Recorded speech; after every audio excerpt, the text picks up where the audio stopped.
Movement के साथ आप ट्रेड कर सकते हैं। वैशाली मैम आपके शेयर्स, अब आपके शेयर्स बताइए। ओके, सो फर्स्ट तो मैं कैश कैटेगरी में जाऊंगी। एक तो है आरवीएनएल। कल हमने देखा कि एक अच्छा सा ट्रेंड तो ठीक ठाक है, कंसोलिडेशन के बाद थोड़ा वॉल्यूम भी पिकअप हो रहा है और एक बुलिश कैंडल बन रही है। सो आई वुड से दैट 520 के 515 वुड बी बेटर। 515 के स्टॉप लॉस के साथ इसको कंसिडर किया जा सकता है और एक बाउंस हम देख सकते हैं at least up to 560 550 to start with. So एक आरवीएनएल है। कल हमने देखा दैट ओएमसीज में भी काफी स्ट्रेंथ दिख रही थी। In spite of all the choppiness ये सब सही होल्ड कर रहे हैं। सो मैं आईओसी चूज करूंगी 175 के स्टॉप लॉस के साथ और पहला टारगेट रहेगा 184। आगे जाके पोजिशनल ट्रेड अगर इसके ऊपर सस्टेन कर रहा है तो 186 188। ये दो स्टॉक्स फिलहाल मैं चूज कर रही हूँ। तो सी और साथ ही साथ आरवीएनएल, ये दो काउंटर्स हैं जहां पे है वैशाली जी की नज़र पर। चलिए नरेश सर, बहुत शुक्रिया, थैंक यू वेरी मच समय देने के लिए। आपकी आज की ट्रेडिंग कॉल्स क्या हैं सर? रहेगा कोटक बैंक पर, जहां पे एक अच्छा डिप आया लास्ट 2 दिन में। एक्सपेक्टेशन है फिर से ये जो रेजिस्टेंस है 1970 2000 का वहां जाना चाहिए। स्टॉप लॉस होगा 1800। दूसरा बाय रहेगा आईओसी, इंडियन ऑयल कॉर्पोरेशन। एक स्ट्रॉन्ग ट्रेंड चल रहा है पूरे ऑयल रिफाइनर्स में, ऑयल मैन्युफैक्चरिंग कंपनीज में। और देखे तो ब्रेंट क्रूड भी जब तक 75 के नीचे, वो भी पॉजिटिव है स्टॉक के लिए। 182 टू 184 एक मेजर रेजिस्टेंस रहा है आईओसी के लिए। स्टॉक इसके ऊपर सस्टेन करेगा तो एक मेजर ब्रेकआउट हो सकता है, तो बाय रहेगा करंट लेवल्स पे और डिप्स पर। स्टॉप लॉस होगा 173, टारगेट होगा 200। 200 है, 173 का एक एसएल है आईओसी में। सर एक बार जरा कोटक बैंक जो भी आप बता रहे थे उसका स्टॉप लॉस टारगेट भी देना है, इसकी स्टैंपिंग कर देते हैं हम। 173 का स्टॉप लॉस है, 200 का टारगेट है। आईओसी के अंदर पोजीशन लिया जा सकता है। सर कोटक के बारे में और उसका स्टॉप लॉस रहेगा 1800 और टारगेट होगा 2000 का। टारगेट होगा 2000 का। मैं एग्जैक्टली आपके आने से पहले ना यही वैशाली से भी पूछ रहा था कि एक प्राइवेट बैंक ज़रूर बताओ, तो उसमें उन्होंने एक्सिस बैंक के बारे में जिक्र किया। तो 1280 1320 तक का टारगेट बनता है, 1200 का स्टॉप लॉस है, उसको वापस से दिखा सकते हो। और कोटक बैंक पे भी आप ट्रेड ले सकते हो। देखो ये 2-4 बैंक ही सामने आएंगे बैंक निफ्टी को बचाने के लिए, कहने से बैंक निफ्टी नहीं चलेगा। तो बैंक निफ्टी में 2-4 शेयरों का आपको पक्की पोजीशनिंग चेक करनी है। अब आपके पास चॉइस है, या तो इनका कंबाइन एफर्ट्स देख लो बैंक निफ्टी में, या तो सीधा सीधा एक एक करके आप स्टॉक्स पकड़ते जाओ, देखते जाओ। नरेश सर एक छोटा सा पॉइंट मेरे को और आपसे पता करना है, ये आईटी कंपनीज में से कोई है जो वापस पुल बैक में आ सकता है? कोई भी आईटी कंपनी का एक शेयर जो आपको वापस पुल बैक में आता हो, दिखता हो? मेरा टॉप बेट वही रहेगा एचसीएल टेक्नोलॉजीज, जहां पे स्ट्रक्चरल से चार्ट काफी अच्छा है। यहाँ पे हर डिप पे बाई रहेगा। अगर यहाँ पे डिप मिलती है 1750 1770 तक तो ये बाय रहेगा। ओवरऑल 1830 के ऊपर यहाँ पे ब्रेकआउट है। स्टॉक ने ज्यादा करेक्ट नहीं किया है, बट स्ट्रेंथ यहीं पे लग रही है, तो मैं मोमेंटम पे के साथ रहूंगा और एचसीएल टेक प्रेफर करूंगा। एक ना सुस्त पड़ा हुआ शेयर है, कल उसकी क्लोजिंग काफ़ी इंटरेस्टिंग लेवल पे हुई है सर। उस शेयर का नाम था टाटा केमिकल्स। पिछले 3 महीने के अंदर बाजार कहां से कहां पहुंच गया, लेकिन टाटा केमिकल्स वही 1050 से 1150 के बीच में फंसा हुआ है। सर कल 1100 पे आया लॉन्ग बिल्डअप के साथ। एक बार जरा आपकी रिकमेंडेशन, और चलेगा ये? यहाँ पे मैं प्राइस कंफर्मेशन के लिए रुका हूँ काफी टाइम से, ऑलमोस्ट 1 साल होने हैं जब स्टॉक बहुत ही टाइट रेंज में है। जब भी 1120 1130 के पास आया है, ऐसा लगता है ब्रेकआउट होगा और फिर से वो फ्लॉप होके 950,000 आ जाता है। तो लास्ट 3-4 दिन में अच्छी तेजी रही है, बट वेट करूंगा 1100 1120 सस्टेन करने का। कल भी फॉलो अप मोमेंटम ग्रेट नहीं है, बस ये देखने की बात है कि लास्ट 2 दिन वॉल्यूम अच्छे थे, तो वेट करूंगा 1120 सस्टेन करने के लिए। ठीक है, तो अब एक बार आप होल्ड करेंगे इसके अंदर। एक बार 11-20 पार होगा तो फिर और चलेगा। देखिए ध्यान रखना, ये शेयर जो जितना सुस्त आएगा बाद में उतना तेज़ हो सकता है, बट इसकी सुस्ती खत्म तो हो, अभी तो वही खत्म नहीं हो रही है। एक और शेयर है सर आईजीएल। कल उसका ओपन इंटरेस्ट अच्छा था, एक बार फ्यूचर वाली प्लेट दिखाना, लेकिन प्राइस एक्शन उतना नहीं जुड़ पाया बिकॉज ऑफ मार्केट। ये क्या कंटिन्यूटी हो सकता है सर? आईजीएल की कल की क्लोजिंग अच्छी है, बट प्राइस एक्शन उतना नहीं था जितना ओपन इंटरेस्ट अच्छा लग रहा था देखने में।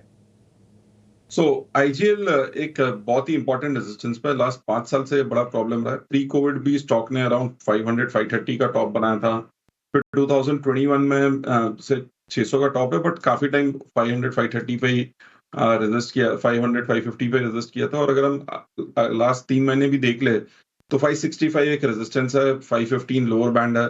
ये 50 पॉइंट के रेंज में काफी टाइम से टिका हुआ है। फॉर्मेशन पॉजिटिव है, तो 565 के अगर ऊपर सस्टेन करता है तो ये फिर से 600 620 तक तो मिनिमम जा सकता है, तो रडार में है। और अगर प्रीएम्प्टिवली बाई करना है तो भी ये भाव पे 550 के स्टॉप लॉस से लेना चाहिए। 600-620 के टारगेट आ सकते हैं आईजीएल के शेयर में। नूरेश जी से फटाफट हमने कई सारे शेयरों के बारे में जानकारी ली। नूरेश जी, कोई डिस्क्लोजर आप शेयर करना चाहेंगे? सो इन स्टॉक्स में तो मेरा से पोजीशन नहीं है, बट जनरली होता है। ठीक है, thank you so much sir, आज अच्छा लगा आपसे बातचीत करके। चलिए एक और दिग्गज एक्सपर्ट को जोड़ते हैं हमारे साथ हैं, मैन फ्रॉम मोतीलाल ओसवाल, चंदन तापड़िया। चंदन जी, बहुत शुक्रिया आपका समय देने के लिए। शुरुआत आपके शेयरों से कर लेते हैं। बताइए आज आपकी नज़र कहाँ पर रहेगी और क्या आपको लगता है कि आज रिकवरी वाला प्ले होगा बाजार में? Good morning, thank you so much. देखिए, बाजार में पिछले दो दिनों से हल्की सी मुनाफा वसूली देखने को मिली है और उसके चलते थोड़ा सा शॉर्ट टर्म और इंट्राडे स्ट्रक्चर बाजार का बिगड़ा है। आप देखोगे बाजार में एक ताबड़तोड़ तेजी हो रही थी, 26,277 के हाई बनाए, बट पिछले 2 दिनों में 500 पॉइंट गिरावट होके निफ्टी कहने के 25,800 के आसपास फिसला। तो हो सकता है थोड़ा सा करेक्टिव मूव बन जाए, क्योंकि जब तक अब 26,000 पार नहीं करेगा, ऊपर में थोड़े बहुत झटके आते रहेंगे और मेजर सपोर्ट है वो 25,650 के आसपास उभर के नजर आएगा। अब हम स्टॉक स्पेसिफिक बात करें तो मेरा फोकस यहाँ पे रहेगा एक तो टाइटन पे। मेरा ऐसा मानना है कहीं ना कहीं गोल्ड में पॉजिटिविटी है और फेस्टिव सीजन के चलते गोल्ड यहाँ पे लगातार परफॉर्म कर रहा है और Titan one of the strongest name है और इनफैक्ट दूसरे जेम्स एंड ज्वेलरी नेम भी काफी अच्छा परफॉर्म कर रहे हैं। टाइटन के प्राइस सेटअप की बात करें तो यहाँ पे वीकली चार्ट पे हाई टॉप हाई बॉटम के सीक्वेंस इंटेक्ट है।